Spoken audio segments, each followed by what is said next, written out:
Alright. So, now the essential points. Getting to our topic and moving on with 4 or 5 examples that we have. Trying to figure out how to paraphrase. So, we spent a couple of minutes. We got it. We underlined. We know what it means now. We started brainstorming and outlining together. And writing the whole, then drafting. And after drafting, of course, editing. And after editing, proofreading. And then we're good. Yes? Now, one thing we do when we want to start writing an introduction, do you remember I want to go quickly over the parts of introduction? Introduction, now I'm starting to write. I got it, I understood it, I want to write. I know the different tasks, and I want to write. My introduction, I started with something general, like a general statement. If I see this, these days everyone seems to have more possessions. I start with something general, right? Now that statement that is general, in IELTS should be very short, maybe like 1 sentence, not more. And then I go straight to my thesis statement. I'm sorry, paraphrasing the topic and then the thesis statement. Now, paraphrasing the topic could be part of that general statement too. The general statement here is paraphrasing this one. So, I want to paraphrase this. I want to come to you and see what your ideas are. I want to reword it. So sorry, because you did it first before everyone else did in the class, so how did you paraphrase this?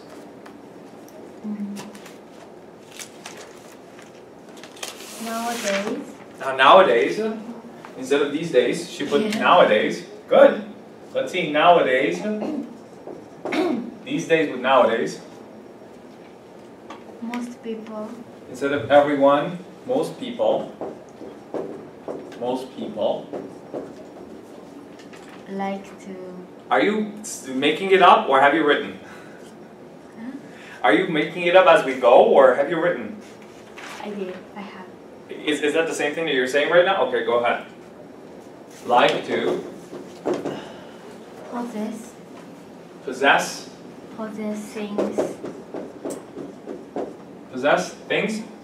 Okay. More and more. More and more. Alright. Wait.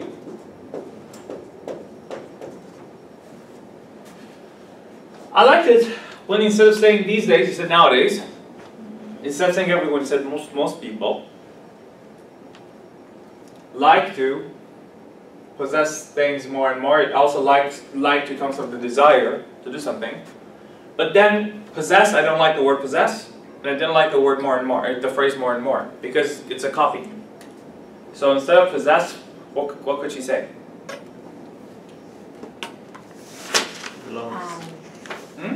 Belongs. I want to belong more. No. Or You have more belongs. have more. Belongs. Belongs though. It should be belongings. The word could be own. Instead of possess, I could use the word own. To own. More, or instead of more and more, I can say evermore. Yes, evermore means more and more. Or more, instead of things, I could say belongings. Oh, well, that was his word. Fine. Belongings.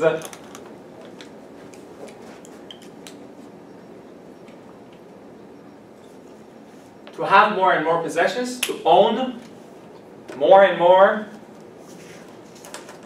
His word was belongings. Well, I could change it differently.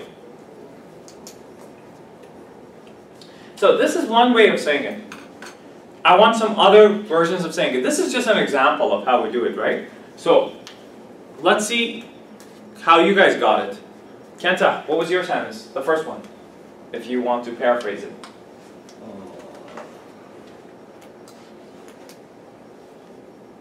No. And why would I write nowadays instead of nowadays? I'm sorry. There's an S missing here. So nowadays. Nowadays most Most of people. Most of the people? Yeah. Most of people, most of the people. What did you write? You wrote something, right? Can you read that? No. Why not? The, Tian, what did you write?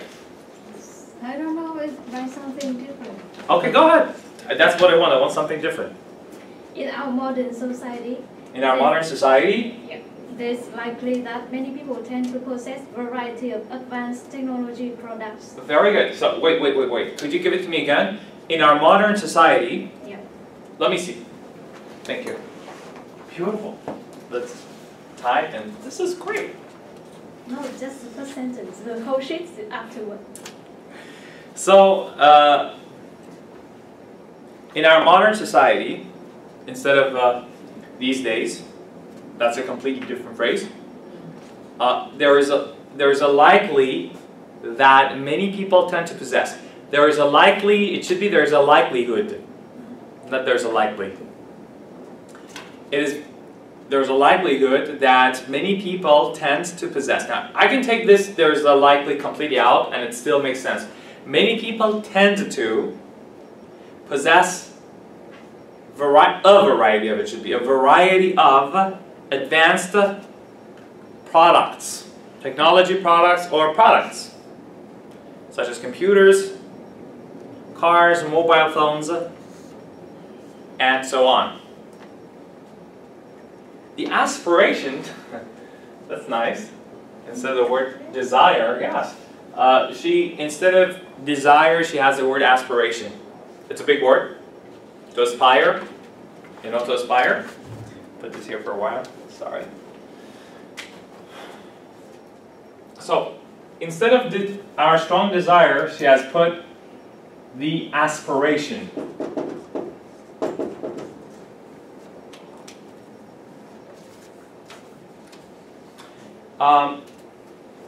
The aspiration of achieving those things is overwhelming. I love the words. Overwhelming.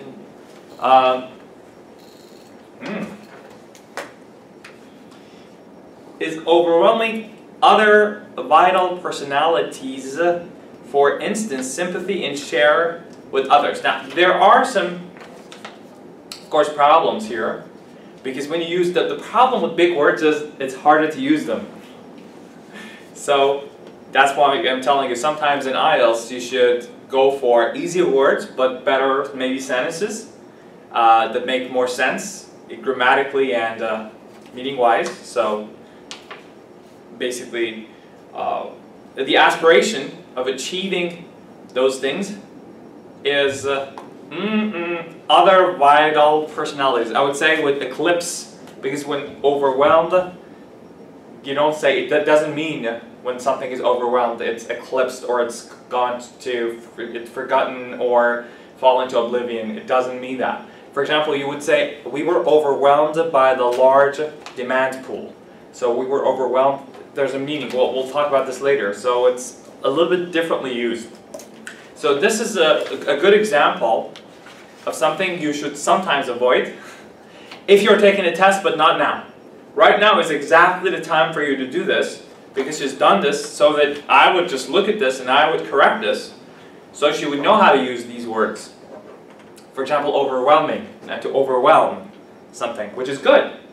You would say the demand is overwhelming. It means there's a lot of demand. I was overwhelmed by some things, right? But not in this sentence. So it's good. Right now is the time for you to practice your new vocabulary on the words that you've just learned. But on IELTS day, you should use the ones that you're sure about if you're taking the test. So, thank you. I'll look at that stuff later. So, the purpose of doing this is just to show, I'm just giving you an example. Then you have to go and go. Well, of course, it takes a lot of practice in terms of how to do these things and all. It takes practice. So, one way of paraphrasing is to do it word by word. That's one way.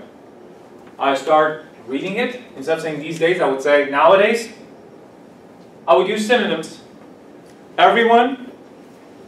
I would say everybody. Almost everyone. Nearly every person, most people, good. Like to own instead of possess, own. Instead of have, own. Instead of possession, belongings. Instead of own more, you can say they would like to increase their belongings, their personal belongings, yes? They would like to increase, expand their personal belongings. Our strong desire to, instead of desire, instead of our, I can say the people's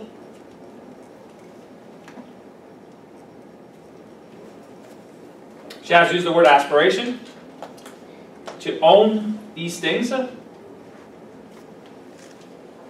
to own more and more material property or property is making us less aware of.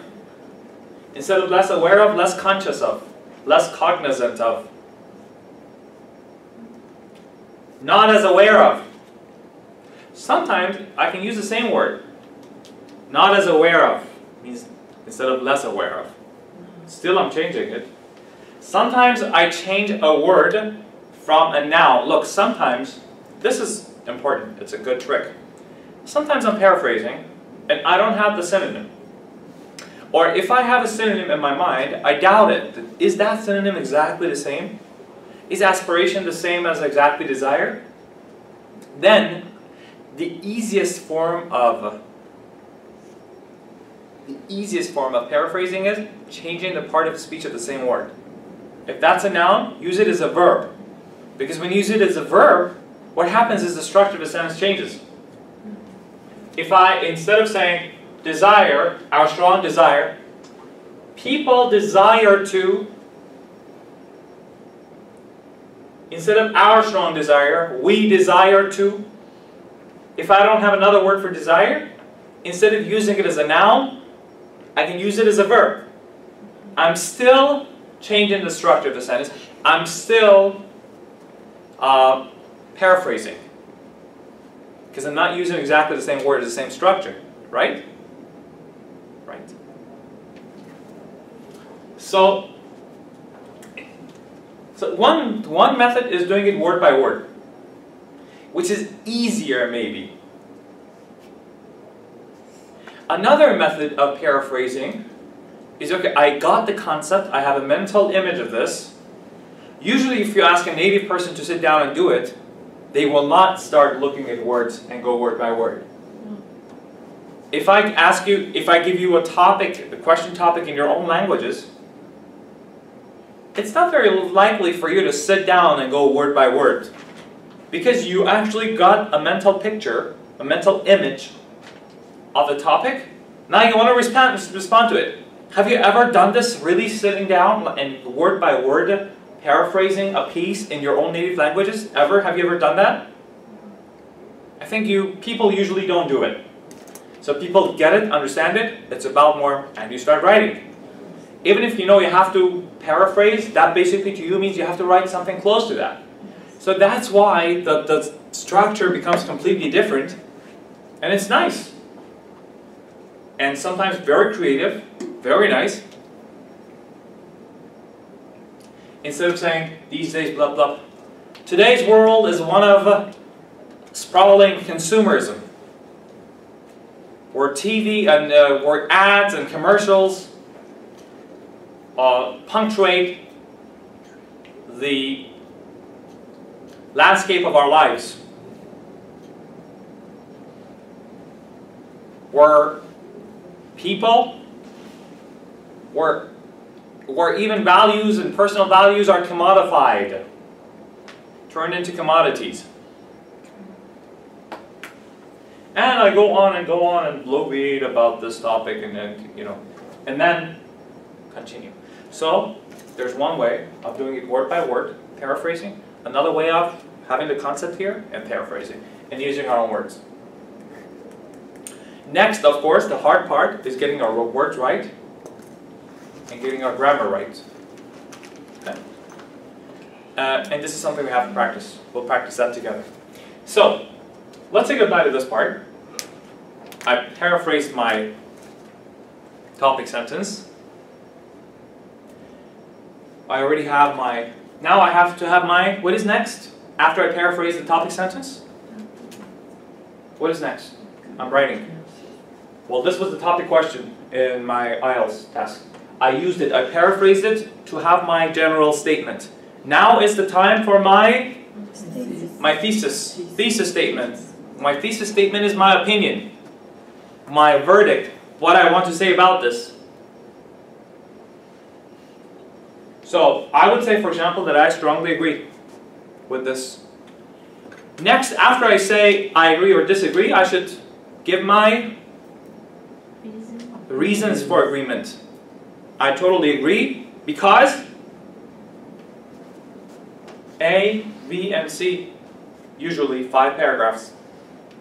And then I move on to A, I agree because I would say firstly, what is your first reason? Kenta, do you have a reason? Did you agree or disagree with this?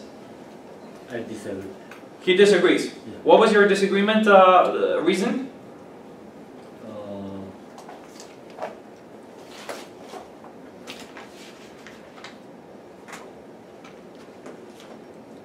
The own strong desire helps us to keep human being, and it's clearly essential to establish our personality.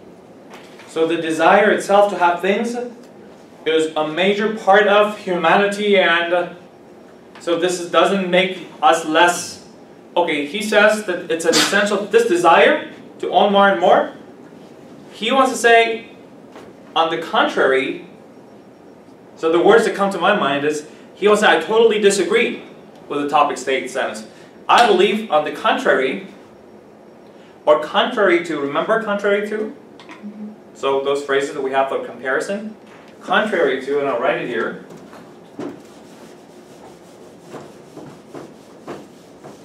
I want you to remember those. He says, personally, I believe, contrary to the statement. And how do I write contrary to?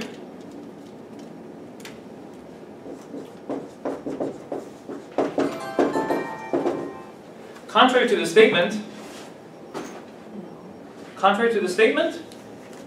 the desire to own things is an integral part of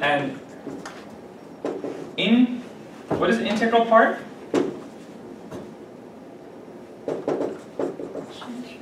Means essential part.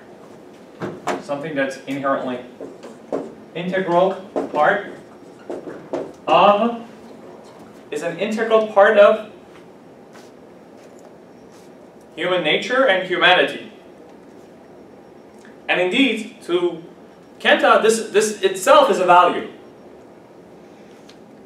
which does not contradict, you know, to contradict, and it by no means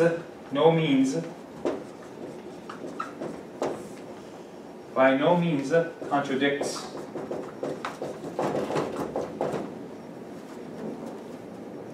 It doesn't contradict human values of kindness and concern for others and care. Instead of concern for others, we can say care. Caring. Or human caring or caring for others. Instead of kindness, what synonym comes to mind instead of kindness? You can use the word compassion for fellow human beings. Yes? Instead of kindness, care and compassion. And compassion for fellow human beings. For fellow human beings.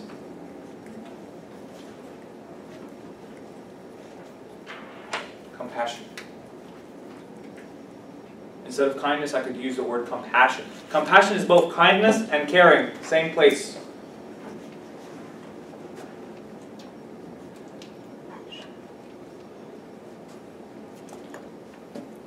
So he believes that self-interest, well, interest in these things, in possessions, is by no means contradictory It doesn't contradict those things. It doesn't. It's not against. Rather, it's a part of it. Very good. Thank you. So, Ming, what was your sadness? My sadness. What I find in the